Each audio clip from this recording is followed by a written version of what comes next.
A lot of people have a fear of the ocean. Believe me, there are a number of massive creatures lurking in the waters that you don't want to mess with, like sharks, giant squids, and blood-sucking fish. But I think when people think of the ocean, they automatically associate it with sharks. Thankfully, we live in a time where the Megalodon does not exist. This was a massive shark that used to lurk in the waters 20 million years ago. It was highly aggressive and had the most powerful bite of any creature that ever lived. Today, let's see what would happen if these sharks were currently alive and swimming along in our waters. If you've seen the movie The Meg, then you must know somewhat about this guy, even if the movie was a bit of an exaggeration. Megalodons were 59-foot-long sharks that had massive 7-foot-wide jaws. That is about triple the size of today's great white sharks. Inside its mouths, they had 5 rows of sharp teeth. In fact, they had around 276 teeth, and their teeth were over 7 inches long. So these dudes could slice you up, no problem. Like I mentioned, the Megalodon had the most powerful bite of any creature that ever lived. In 2008, a joint research team from Australia and the US used computer simulations to calculate Megalodon's biting power. So a modern great white shark clamps its jaw shut at about 1.8 tons of force per square inch, whereas the Megalodon chomped down on its prey with a force of between 10.8 and 18.2 tons. This is enough force to crush a car or to crush a skull of a prehistoric whale as easy as we eat grapes. With all this being said, what would happen if all of a sudden the Meg came back alive? I mean, over the years there have been a number of Meg sightings, but they have never been proven. One theory is that Megs are still alive, but they're just hiding out in the deepest part of the ocean, the Mariana Trench. Well, let's start off with this. It's estimated that a Megalodon ate about 2,500 pounds of food each day. Now that is a lot of food. If it came back, then there would be barely enough large fish in the ocean for us. The Meg would get it all. Also, they loved attacking whales and eating them. They also had a hunger for squids, dolphins, even giant turtles. In fact, turtle shells couldn't even save themselves from this beast. So soon these sharks, assuming it was more than just one,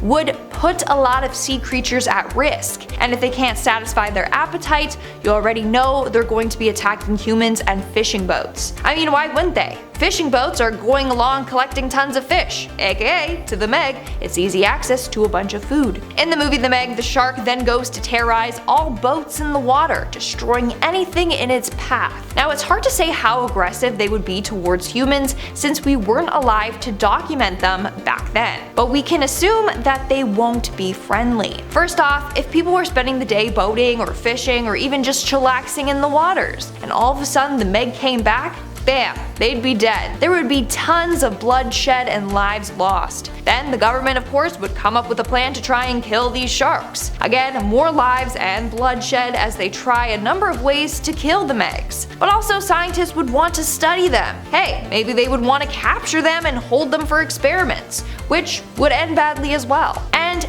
deaths by this thing would be gnarly. Since they're so big, they could just swallow you whole. It would be dark and nasty in there, and it would be hard to breathe due to lack of oxygen and an increase in methane gas. As the shark's muscles constrict you in and out to help force you down their body, you'd start to feel its acid beginning to eat away at your skin. That would be horrible. I feel like people would rather want to be chomped up into little pieces. At least then you die instantly and not have to go through a slow and painful death. Now let's take a look at a 19th century sailor that got swallowed by a sperm whale. There's still much debate whether the story is fact or fiction, but apparently in the late 19th century he was swallowed whole by a sperm whale. He was found still living days later in the stomach of the whale, which was dead from harpooning. But I doubt this would be the case for the Meg. If you're swallowed whole, you're pretty much dead. So basically humans would stay out of the ocean. There's no way you would catch me swimming and splashing around knowing that that monstrosity was out there and hungry.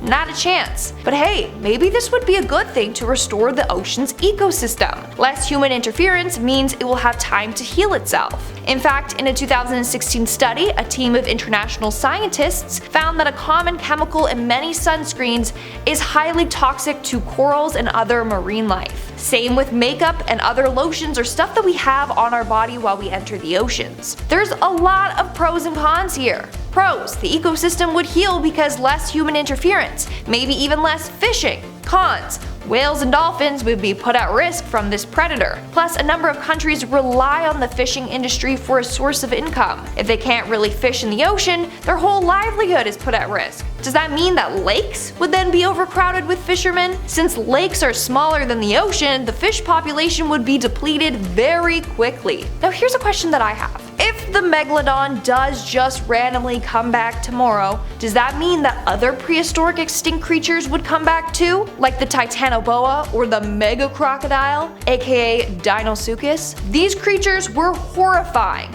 I mean, Deinosuchus, its name literally means terrible crocodile. They could grow to be around 36 feet long and they weighed around 7 tons. This animal threatened the earth around 72 to 83 million years ago in the US as well as Mexico. In fact, it's said that the Deinosuchus would often battle dinosaurs. That's right, and they would win. Fossils of T-Rexes have revealed teeth marks from these animals. So yeah, this animal literally took on the king of dinosaurs. This means that their jaws had enough power to take down a huge dinosaur like a T-Rex. Now, the Titanoboa, on the other hand, was 50 feet long and weighed around 2,500 pounds. In fact, they are referred to as one of the biggest and baddest predators on Earth. These snakes plagued the Earth around 60 million years ago, just after dinosaurs went extinct. They were also known as crushing machines because they would wrap around their prey and crush them with ease. That means we would have to worry about the Megalodon and the ocean, but also these terrifying beasts. We'd have to find a way to either capture these bad boys or kill them for our own safety. But of course, you have the people not too fond of either of those options. But what choice would we have? It's either them